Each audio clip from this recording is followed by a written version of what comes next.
முன்பொரு காலத்துல ஒரு செல்வ செழிப்பு மிக்க நாடு இருந்துச்சு. அந்த நாட்டை ஒரு மன்னர் ஆட்சி செஞ்சு வந்தாரு.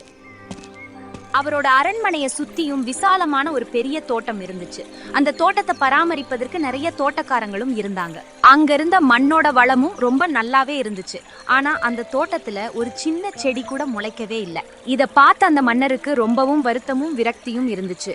அப்படி இருக்கும்போது ஒரு நாள் அவர் இப்படி சொல்றாரு, அட இது என்ன, இந்த தோட்டத்துல இவ்வளவு வேலைக்காரங்க இருக்காங்க, நாமளும் இந்த தோட்டத்தை எவ்வளவோ நல்லபடியா பராமரிக்கிறோம், ஆனாலும் இந்த தோட்டத்துல ஒரு மலர் செடியோ அல்லது நிழல் தரக்கூடிய ஒரு மரம் கூட வளரவே இல்லையே அப்படின்னு அவரு ரொம்பவும் வருத்தப்பட்டுக்கிட்டே இருக்கும்போது அங்க ஒரு ஞானமுள்ள முதியவர் வர்றாரு.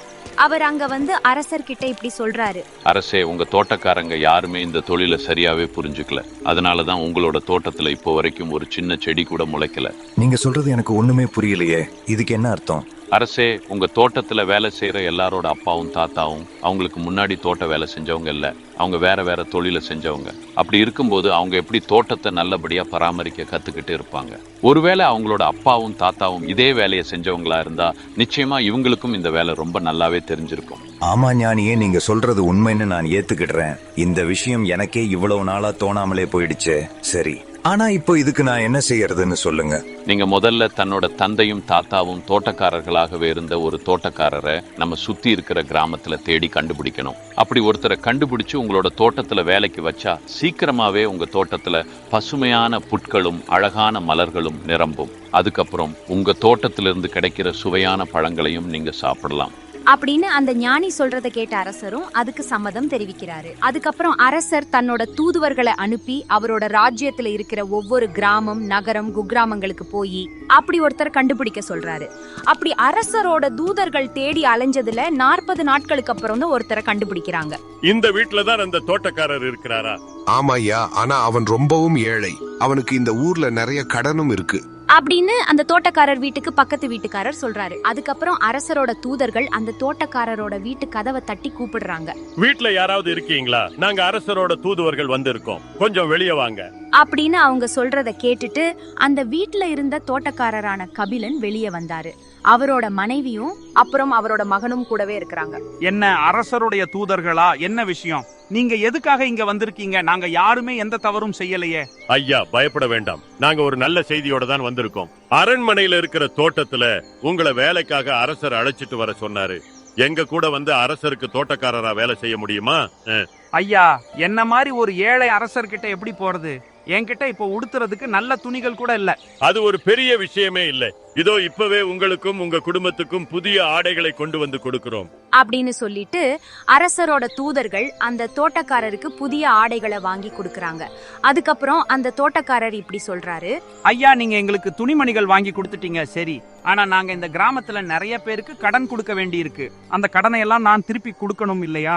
கவலைப்படாதீங்க ஐயா, நீங்க எவ்வளவு கடன் யார் யாருக்கெல்லாம் கொடுக்கணுமோ அதையும் நாங்களே கொடுத்து விடுகிறோம் அப்படின்னு சொல்லிட்டு அந்த அரசருடைய தூதர்கள் தோட்டக்காரர் கொடுக்க வேண்டிய எல்லா கடன் தொகையையும் கொடுக்கறாங்க. அதுக்கப்புறம் தோட்டக்காரரோட மனைவி அவர்கிட்ட இப்படி சொல்றாங்க, இது நமக்கு வாழ்க்கையில ஒரு நல்ல வாய்ப்பு மாதிரி தெரியுது. நாம இதை ஏத்துக்கிட்டு கண்டிப்பா அரசரோட தோட்டத்துக்கு வேலைக்காக போகலாம். நம்ம மகனோட எதிர்காலத்துக்காகவாவது இந்த வேலையை நீங்க ஏத்துக்கோங்க அப்படின்னு அவர் மனைவி சொல்றத கேட்ட அந்த தோட்டக்காரர் கபிலன் தூதுவர்கள் கிட்ட தான் தோட்டக்காரரா வேலை செய்ய சம்மதிக்கிறாரு. அதுக்கப்புறம் கபிலன் தன்னோட மனைவியையும் கூடவே மகனையும் கூட்டிட்டு அந்த தூதுவர்கள் கூட அரசரை பாக்குறதுக்காக போய்கிட்டே இருக்காரு. அரசரும் ஒரு உண்மையான தோட்டக்காரரை கண்டுபிடிச்சதுல ரொம்பவும் சந்தோஷம் அடைஞ்சு தன்னோட தோட்டத்துல இருக்கிற பராமரிப்பு முழுவதுமா அவர்கிட்டயே ஒப்படைச்சாரு. ஆனா அந்த தோட்டத்துல புதுசா செடி கொடிகளையும் பெரிய மரங்களையும் விளைவிக்கிறது இல்ல. அந்த தோட்டக்காரருக்கு எந்த சிரமமும் இல்ல. இப்படி சில நாட்கள் போகுது. அதுக்கப்புறம் ஒரு வருஷம் கழிச்சு அரண்மனையில இருந்த தோட்டம் ஒரு பூங்கா மாதிரி மாறிடுச்சு. இத பார்த்து அரசர் ரொம்பவும் சந்தோஷப்படுறாரு. அதுக்கப்புறம் அரசர் கபிலன் அழைச்சு அவருக்கு நிறைய பரிசுகளையும் வாரி வழங்கினாரு. அதனால அந்த தோட்டக்காரர் கபிலனும் அவரோட மனைவி தன்னோட மகனோட ரொம்பவும் சந்தோஷமா வாழ்ந்துட்டு வந்தாரு. கபிலனோட மகன் பாபு ஒரு இளைஞனா இருந்தாரு. அப்போ அவரு ரொம்ப அழகாவும் அதே நேரத்துல ரொம்ப இனிமையான நல்ல நடத்தையோடையும் இருந்தாரு. பாபு தான் எப்பவுமே தோட்டத்துல விளைஞ்ச பழங்களை அரசருக்கு கொண்டு போய் கொடுப்பாரு. ஒரு நாள் தோட்டத்துல பழங்களை பறிச்சுக்கிட்டு இருக்கும்போது கபிலன் கிட்ட பாபு இப்படி கேக்குறாரு. அப்ப இன்னைக்கு அரசருக்கு எந்த பழங்களை எடுத்துட்டு போய் கொடுக்கிறது? பாபு இன்னைக்கு அரசருக்கு சுவையான மாம்பழங்களையும் அதே போல சில பூக்களையும் எடுத்துட்டு போகணும். இளவரசிக்கு வெண்மையான சில மல்லிகை பூக்களையும் எடுத்துட்டு போகணும். சரி, அப்ப நான் அப்படியே செய்றேன். இப்படியே ஒவ்வொரு நாளும் அந்த தோட்டத்துல இருந்த நல்ல சுவையான பழங்களை அரசருக்கும் அழகான மலர்களை இளவரசிக்கும் கொண்டு போய் கொடுத்துக்கிட்டு இருந்தாரு பாபு. இளவரசியும் ரொம்ப அழகா இருந்தாங்க. அவங்களுக்கு இப்போ திருமணம் செய்யக்கூடிய வயசும் வந்துருச்சு. அதனால அரசர் அவரோட மகளுக்கு இப்போ திருமணம் செஞ்சு வைக்கணும்னு நினைச்சாரு. அதனால ஒரு நாள் அரசர் இளவரசி இந்துமதி கிட்ட இப்படி கேக்குறாரு. இந்துமதி, என் அன்பு மகளே, எனக்கு ரொம்ப வயசாகிக்கிட்டே போகுது. நீயும் ஒரு கணவனை தேர்ந்தெடுக்கிற வயசு அடைஞ்சிட்ட. அதனால நான் உன்னை பிரதம மந்திரியோட மகனுக்கு திருமணம் செஞ்சு வைக்க நினைக்கிறேன். இத பத்தி நீ என்ன நினைக்கிற? அப்பா, நான் ஒருபோதும் அந்த மந்திரியோட மகனை திருமணம் செய்ய சம்மதிக்கவே மாட்டேன். ஏன் இந்துமதி இப்படி பேசுற? உனக்கு என்ன ஆச்சு? ஒருவேளை உனக்கு அவனை பிடிக்கலன்னா நம்ம ராஜ்யத்துல இருக்கிற ஒரு இளவரசரை உனக்காக தேடி கண்டுபிடிக்கிறேன். அப்பா, எனக்கு நீங்க யாரை தேடி கண்டுபிடிச்சாலும் பிடிக்காது. ஏன்னா நான் ஏற்கனவே நம்ம தோட்டக்காரரோட மகனான பாபுவை நேசிக்கிறேன். அந்த தோட்டக்காரனோட மகனா? இதுக்கு சாத்தியமே இல்ல. அவன் எப்படி உனக்கு தகுதியான கணவனா இருக்க முடியும்? அப்பா, நான் அவரை தான் நேசிக்கிறேன். அவரு நேர்மையான கடின உழைப்பாளி. மேலும் அவரு ரொம்ப நல்ல குணமுடையவராகவும் இருக்காரு. இந்துமதி, நீ நம்மளோட கௌரவத்தை பத்தியும் கொஞ்சம் யோசிச்சு பாரு. நீ என்னை ரொம்பவும் வருத்தப்பட வைக்காத. அப்பா, உண்மையான அன்பு எல்லா கௌரவத்தையும் விட ரொம்ப பெருசு. அதனால என்னோட முடிவை நான் மாத்திக்கிட்டதா இல்ல. நான் பாபுவை தான் திருமணம் செய்யணும்னு நினைக்கிறேன் அப்படின்னு இளவரசி இந்துமதி தன்னோட தீர்மானத்துல ரொம்பவும் உறுதியா இருக்காங்க. அவங்க அப்படி சொல்றத கேட்டுட்டு அரசருக்கு என்ன செய்யணும்னு ஒண்ணுமே புரியல. அதனால அரசர் தன்னோட மந்திரிகளை எல்லாரையும் கூப்பிட்டு ஆலோசனை நடத்துகிறாரு. அப்போ பிரதம மந்திரி ஒரு யோசனைய அரசருக்கு சொல்றாரு. அரசே, நான் ஒரு யோசனை உங்களுக்கு சொல்றேன். அந்த தோட்டக்காரருடைய மகன் கிட்ட இருந்து இளவரசி இந்துமதியை பிரிக்கிறதுக்கு நாம அந்த பாபுவையும் அப்புறம் என்னோட மகன் நரசிம்மனையும் தொலைதூர நாட்டுக்கு ஒரு பயணத்துக்கு அனுப்பணும். அந்த தொலைதூர நாட்டுக்கு போயிட்டு யாரு முதல்ல நம்மளோட அரசவைக்கு திரும்பி வர்றாங்களோ அவங்களே இளவரசி இந்துமதியை மணக்கலாம் அப்படின்னு அறிவிக்கலாம் அரசே. அப்படின்னு பிரதம மந்திரி சொல்ற யோசனையை கேட்டுட்டு அரசரும் இப்படி சொல்றாரு. பிரதம மந்திரியே, உண்மையிலே இது ஒரு நியாயமான சோதனை தான். அப்படியே ஆகட்டும். இப்ப அங்க இருந்த இன்னொரு மந்திரி அரசர்கிட்ட இப்படி ஒரு விஷயத்த சொல்றாரு. அரசே, என்கிட்ட இன்னும் ஒரு யோசனை இருக்கு. நம்ம மந்திரியோட மகனுக்கு நல்ல சிறந்த குதிரையும் நிறைய தங்க நாணயங்களையும் இருக்கிற பைய கொடுக்கணும். அதே மாதிரி அந்த தோட்டக்காரரோட மகனுக்கு ஒரு பழைய நொண்டி குதிரையையும் வெறும் செம்பு நாணயங்கள் நிறைந்த பைய மட்டுமே கொடுக்கணும். அப்படி கொடுக்கறதுனால அந்த பாபுவால ஒருபோதும் இந்த பயணத்திலிருந்து திரும்பி வரவே முடியாது. நீங்க சொல்றதும் ஒரு சரியான யோசனை தான். அப்படியே செய்யுங்கள். அதுக்கப்புறம் அரசரும் தன்னோட மந்திரிகள் கொடுத்த ஆலோசனையை பின்பற்றினாரு. இப்படி இருக்கும்போது இந்த போட்டி ஆரம்பிக்கிறதுக்கு முந்தைய நாள் இளவரசி பாபுவை ரகசியமா சந்திக்கிறாங்க. அப்போ அவங்க பாபு கிட்ட இப்படி சொல்றாங்க. நீங்க தைரியமா இருங்க. நான் உங்களை நேசிக்கிறேன் அப்படிங்கறத எப்பவுமே நினைவுல வச்சிருங்க. இந்த நகைகள் நிறைந்த பைய எடுத்துக்கோங்க. இதுல இருக்கிற நகைகளை நீங்க கவனமா பயன்படுத்திக்கோங்க. சீக்கிரமாவே திரும்பி வந்து என்னை திருமணம் செய்யுங்க. இளவரசி, நான் உனக்கு வாக்குறுதி கொடுக்கிறேன். நான் எவ்வளவு கஷ்டத்தை எதிர்கொண்டாலும் அது எல்லாத்தையும் மீறி நான் திரும்பி வருவேன். உன்னை நான் ஏமாத்தவே மாட்டேன். நீ கவலைப்படாத. சரி, நீங்க ரொம்ப கவனமா போகணும். உங்களோட நேர்மையும் நல்ல குணமும் நிச்சயம் உங்களுக்கு வழிகாட்டும். அதுக்கப்புறம் மறுநாள் காலையில பாபுவும் நரசிம்மனும் போட்டிக்கு தயாரானாங்க. அவங்க 2 பேரும் ஊரை விட்டு ஒன்னா புறப்பட்டாங்க. அப்போ மந்திரியோட மகன் தன்னோட நல்ல குதிரையில வேகமா பாஞ்சு போயிட்டு இருக்காரு. அவரு சீக்கிரமாவே ரொம்ப தொலைதூரங்களுக்கு போய்கிட்டு இருக்காரு. அவரு சில நாட்கள் பயணம் செஞ்சு இறுதியில ஒரு நீரூத்து அடைஞ்சாரு. அந்த நீரூத்துக்கு பக்கத்துல கந்தலான உடையோட ஒரு வயசான பாட்டி உட்கார்ந்து இருந்தாங்க. அந்த வயசான பாட்டி நரசிம்மனை பார்த்ததும் இப்படி சொல்றாங்க. வணக்கம் இளம் பயணி, நீங்க எங்க இருந்து வந்துகிட்டு இருக்கீங்க அப்படின்னு அந்த வயசான பாட்டி கேக்குறாங்க. ஆனா அதுக்கு நரசிம்மன் எந்த பதிலும் சொல்லாம ரொம்பவும் கர்வமாக இருக்காரு. ஆனாலும் அந்த பாட்டி மறுபடியும் அவகிட்ட பேச்சு கொடுக்கறாங்க. ஐயா, எனக்கு கொஞ்சம் கருணை காட்டுங்க. நான் இங்க ரொம்ப நாளா பசியால கஷ்டப்பட்டுக்கிட்டு இருக்கேன். நான் 3 நாட்களா இங்கே தான் உட்கார்ந்துருக்கேன். எனக்கு யாருமே உதவி செய்யல. தயவு செஞ்சு எனக்கு கொஞ்சம் உதவி செஞ்சு பக்கத்துல இருக்கிற கிராமத்துக்கு என்ன கூட்டிட்டு போங்க. ஏய் கிழவி, என்னை தொந்தரவு செய்யாதே. நான் உனக்காகலாம் இப்ப எதுவும் செய்ய முடியாது அப்படின்னு சொல்லிட்டு அவருடைய குதிரையில நரசிம்மன் மறுபடியும் வேகமா கிளம்பி போயிட்டாரு. அதே நாள் மாலையில பாபு அந்த நீரூற்ற வந்து அடைஞ்சாரு. அப்போ அந்த வயசான பாட்டி பாபு கிட்டையும் உதவி கேக்குறாங்க. வணக்கம் இளம் பயணியே. வணக்கம் பாட்டி. என்ன ஆச்சு உங்களுக்கு? எதுக்காக இங்க உட்கார்ந்துகிட்டு இருக்கீங்க? இளம்பயணியே, எனக்கு கொஞ்சம் இரக்கம் காட்டுங்க. என்னை இந்த பக்கத்து ஊருக்கு கூட்டிட்டு போங்க.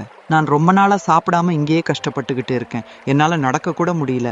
அப்படின்னு அந்த பாட்டி சொல்றத கேட்டுட்டு பாபு அவங்களுக்கு உதவி செய்யறாரு. அந்த பாட்டிய தன்னோட குதிரையில கூட்டிட்டு போறாரு. அப்படி அவங்க பக்கத்துல இருந்த ஒரு சக்தி வாய்ந்த ராஜ்யத்தோட தலைநகரத்தை அடைஞ்சாங்க. அந்த நகரத்துல மந்திரியோட மகன் ஒரு பிரம்மாண்டமான விடுதியில தங்கி இருந்தாரு. ஆனா தோட்டக்காரரோட மகனும் அந்த வயசான பாட்டியும் பிச்சைக்காரங்க இருக்கிற சத்திரத்துல தங்கி இருந்தாங்க. அதுக்கு மறுநாள் அவங்க தெருவுல ஒரு பெரிய சத்தத்தை கேட்டாங்க. அது என்னன்னா, அந்த நாட்டுல இருந்த அரசரோட பணியாட்கள் எல்லா வகையான இசை கருவிகளையும் ஊதிக்கிட்டும் கத்திக்கிட்டும் வந்தாங்க. எங்களோட மன்னருக்கு ரொம்பவும் வயசானதால அவரு ரொம்ப பலவீனமா இருக்காரு. அவரை குணப்படுத்தி அவருடைய இளமையோட வலிமையை யாரால திரும்ப தர முடியுமோ அவங்களுக்கு அவர் பெரும் பரிசும் கொடுக்கறதா அறிவிச்சிருக்காரு அப்படின்னு சொல்லிட்டு போயிட்டு இருக்காங்க. அப்போ அதை கேட்ட அந்த வயசான பாட்டி பாபு கிட்ட ரகசியமா இப்படி சொல்றாங்க. பாபு, மன்னர் வாக்குறுதி அளித்த மாதிரி அவர் கொடுக்கிற பரிசை நீ எப்படியாவது வாங்கணும். அதுக்கு என்கிட்ட ஒரு யோசனை இருக்கு. நீ அதுபடி செய்யணும் அப்படின்னு சொல்லிட்டு 3 வெவ்வேறு நிறங்களில் இருந்த மந்திர பொடிய பாபு கிட்ட கொடுக்கறாங்க. பாபு அந்த மந்திர பொடிய கவனமா வாங்கிடுறாரு. அதுக்கப்புறம் பாட்டி கிட்ட இப்படி சொல்றாரு. பாட்டி, இந்த மந்திர பொடியை வச்சு நான் என்ன செய்யணும்? அப்ப பாட்டி அவருக்கு சில ரகசியங்களையும் சொல்றாங்க. ஆனாலும் அந்த பாட்டி சொன்ன ரகசியங்கள்ல பாபுவுக்கு சந்தேகம் இருந்துகிட்டு தான் இருந்துச்சு. இருந்தாலும் பாட்டி சொன்ன மாதிரியே அரண்மனை வாசல் முன்னாடி போறாரு. அங்க போய் இப்படி சொல்றாரு. நான் தூர தேசத்திலிருந்து ஒரு பிரபல வைத்தியர் வந்து இருக்கேன். என்னால மட்டுமே அரசரை குணப்படுத்தி அவரோட இளமையோட வலிமையை திரும்ப தர முடியும் அப்படின்னு அவர் சொல்லிட்டு இருக்கிறத கேட்டுட்டு அங்கிருந்த அரசருடைய வைத்தியர்கள் அவரை ஏமாத்துக்காரனும் இவருக்கு ஒன்னும் தெரியாதுன்னு சொல்லிட்டு அவருக்கு பல வகையான சிரமங்களையும் உருவாக்குறாங்க. இப்படி அறிமுகம் இல்லாம திரியறவங்க எல்லாம் எங்களால நம்ப முடியாது. உனக்கு அப்படி என்னதான் தெரியும்? உன்னை பார்த்தா ஒரு மோசடிக்காரன் மாதிரி தெரியுது. இவனை உள்ள விடாதீங்க அப்படின்னு அங்கிருந்து அரச வைத்தியர்கள் பேசிக்கொண்டே இருக்காங்க. அப்போ மன்னர் இப்படி சொல்றாரு. நிறுத்துங்க, அவனை உள்ள வர அனுமதிங்க. நம்மளுடைய எல்லா முயற்சிகளும் தோல்வி அடைஞ்சிருக்கு. அதனால இவனுக்கு ஒரு வாய்ப்பு கொடுக்கலாம். அவனை உள்ள வர அனுமதிங்க அப்படின்னு அரசர் பாபுவை உள்ள வர அனுமதிக்கிறாரு. அப்படி உள்ள போனதும் பாபு அந்த பாட்டி கொடுத்த 3 வெவ்வேறு நிற பொடிகளையும் தூய தண்ணீர்ல கலந்து அரசர் மேல தெளிக்கிறாரு. அதுக்கப்புறம் அந்த வயசான அரசர் மறுபடியும் இளமையானவரா மாறுறாரு. அவர் இப்போ ரொம்ப ஆரோக்கியமாவும் இருக்கதா உணர்றாரு. இது என்ன அதிசயம்! மறுபடியும் என்னுடைய இளமை எனக்கு கிடைச்சிடுச்சு. வைத்தியரே, நீங்க யாரு? உங்களை புகழ்வதற்கு வார்த்தைகளே இல்ல. நான் இதுக்கு உங்களுக்கு கைமாறா என்ன பண்ண போறேன்னு எனக்கே ஒன்னும் புரியலையே. சரி, நான் சொன்ன மாதிரி உங்களுக்கு பெரிய பரிசுகளை கொடுக்கறேன். என்னோட பொக்கிஷங்களில் பாதிய உங்களுக்காக நான் கொடுக்கறேன். இல்ல அரசே, எனக்கு அது எதுவுமே வேண்டாம். என்ன சொல்றீங்க வைத்தியரே? உங்களுக்கு எந்த பரிசுமே வேண்டாமா? அப்படின்னா என்னோட மகளை நான் உங்களுக்காக திருமணம் செய்து கொடுக்கறேன். இல்ல அரசரே, நான் ஏற்கனவே ஒரு பெண்ணை திருமணம் செய்து கொள்வதா உறுதி சொல்லி இருக்கேன். அதனால நான் உங்களோட மகளை திருமணம் செய்ய முடியாது. சரி வைத்தியரே, அப்படின்னா என்னோட ராஜ்யத்துல பாதியை எடுத்துக்கோங்க. இல்ல அரசரே, எனக்கு அதுவும் வேண்டாம். இது எல்லாத்துக்கும் மேல நான் கேட்டதை கொடுக்கக்கூடிய அந்த வெண்கல மோதிரத்தை மட்டும் எனக்கு கொடுங்க. வைத்தியரே, என்ன சொல்லிட்டீங்க? நான் அந்த அற்புதமான மோதிரத்தை ரொம்பவும் மதிக்கிறேன். ஆனா என்னோட உயிரை காப்பாத்தின உங்களுக்காக நான் இதை கொடுக்கறதுல தப்பே இல்லை. இந்தாங்க, இதை எடுத்துக்கோங்க. நீங்க இந்த மோதிரத்தை அடையறதுக்கு தகுதியான ஒருவர் தான். அந்த வெண்கல மோதிரத்தை வாங்கினதுக்கு அப்புறம் பாபு மறுபடியும் அந்த வயசான பாட்டிய போய் சந்திச்சுட்டு அவங்க கிட்ட விடை பெற்று மறுபடியும் அவரோட நாட்டுக்கு திரும்ப போறதுக்காக முடிவு செய்யறாரு. பாட்டி, இனிமே நான் என்னோட பயணத்தை தொடரணும். நீங்க எனக்கு வாழ்க்கையில ஒரு மிகப்பெரிய உதவி செஞ்சிருக்கீங்க. உங்களுக்கு ரொம்ப நன்றி. பாபு, உன்னுடைய நல்ல குணத்துக்காக தான் இப்போ இந்த மோதிரம் உனக்கு கிடைச்சிருக்கு. இது உன்னோட நல்ல மனசுக்கு கிடைச்ச ஒரு வெகுமதி. இத நல்ல வழியில நீ பயன்படுத்தணும். உனக்காக அங்க இளவரசி இந்துமதி காத்துக்கிட்டு இருக்காங்க. நீ உன்னோட பயணத்தை தொடங்கு அப்படின்னு அந்த பாட்டி சொல்றத கேட்டுட்டு பாபு அவரோட பயணத்தை தொடர்றாரு. இப்போ பாபு அந்த வெண்கல மோதிரத்துக்கிட்ட இப்படி சொல்றாரு. வெண்கல மோதிரமே, நான் இப்ப பயணத்தை தொடர்றதுக்கு ஒரு அற்புதமான கப்பலை தயார் செய் அப்படின்னு பாபு சொன்ன உடனே அந்த வெண்கல மோதிரத்தோட சக்தியால அங்க ஒரு அழகான கப்பல் தோணுச்சு. உடனே பாபு அந்த கப்பல்ல ஏறி அவருடைய பயணத்தை தொடர்ந்தாரு. ரொம்ப சீக்கிரமாவே அவர் ஒரு பெரிய நகரத்தை அடைஞ்சு அங்கிருந்த ஒரு அற்புதமான அரண்மனையில குடியேறினாரு. பல நாட்களுக்கு பிறகு அந்த நகரத்துல தன்னோட போட்டியாளரான மந்திரியோட மகனை சந்திச்சாரு. இப்போ அவர் தன்னோட பணத்தை முழுவதுமா செலவழிச்சு ரொம்பவே கஷ்டப்பட்டு வாழ்ந்துகிட்டே இருந்தாரு. இப்போ அவருக்கு பாபுவை அடையாளமே தெரியல. அதனால பாபுவும் அவரை பத்தி தெரிஞ்சுக்கிட்டதா காமிச்சுக்கிடாம அவர்கிட்ட போய் பேச்சு கொடுக்கறாரு. ஏம்பா, உன்னோட பேர் என்ன? நீ எந்த நாட்டுல இருந்து வந்திருக்க? நான் ஒரு பெரிய நாட்டோட பிரதம மந்திரியோட மகன். ஆனா என்னோட துரதிர்ஷ்டத்தால நான் இந்த கஷ்டமான தொழிலுக்கு தள்ளப்பட்டிருக்கேன். நான் இப்ப என்னோட வாழ்க்கை வாழ்றதுக்கு ரொம்ப கஷ்டப்பட்டுக்கிட்டு இருக்கேன். ஆனா நான் சீக்கிரமாவே திரும்ப என்னோட நாட்டுக்கு போகணும். அதுக்காக கஷ்டப்பட்டு இங்க உழைச்சுக்கிட்டு இருக்கேன். ஐயா, நான் என்னோட நாட்டுக்கு போறதுக்கு நீங்க எனக்கு உதவி செய்வீங்களா? சரிப்பா, நீ யாருன்னு கூட எனக்கு தெரியல, இருந்தாலும் நான் உனக்கு உதவி செய்ய தயாரா இருக்கேன். ஆனா நான் ஒரு நிபந்தனையின் பேர்ல உன்னோட சொந்த நாட்டுக்கு போறதுக்கு ஒரு கப்பலை தருவேன். ஐயா, அது என்ன நிபந்தனையா இருந்தாலும் சரி, நான் அதை மகிழ்ச்சியோட ஏத்துக்கிடுறேன். சரி, அப்படின்னா என் கூட அரண்மனைக்கு வா அப்படின்னு சொல்லி நரசிம்மனை தான் இருக்கிற அரண்மனைக்கு பாபு கூட்டிட்டு போறாரு. மந்திரியோட மகன் தோட்டக்காரரோட மகனை பின்தொடர்ந்தாரு. ஆனாலும் அவருக்கு தோட்டக்காரரோட மகனை அடையாளம் தெரியல. அரண்மனைக்கு போனதும் தோட்டக்காரரோட மகன் தன்னோட பணியாளர்களுக்கு ஒரு சைகை செஞ்சாரு. அதுக்கப்புறம் அவரோட பணியாளர்கள் வந்து மந்திரியோட மகனோட சட்டையை கழட்டுறாங்க. இப்ப பாபு இப்படி சொல்றாரு, இந்த மோதிரத்தை நல்லா சூடாக்குங்க. அப்படி சூடாக்கி இவனோட முதுகுல ஒரு குறிய போடுங்க. இது என்ன கொடுமை?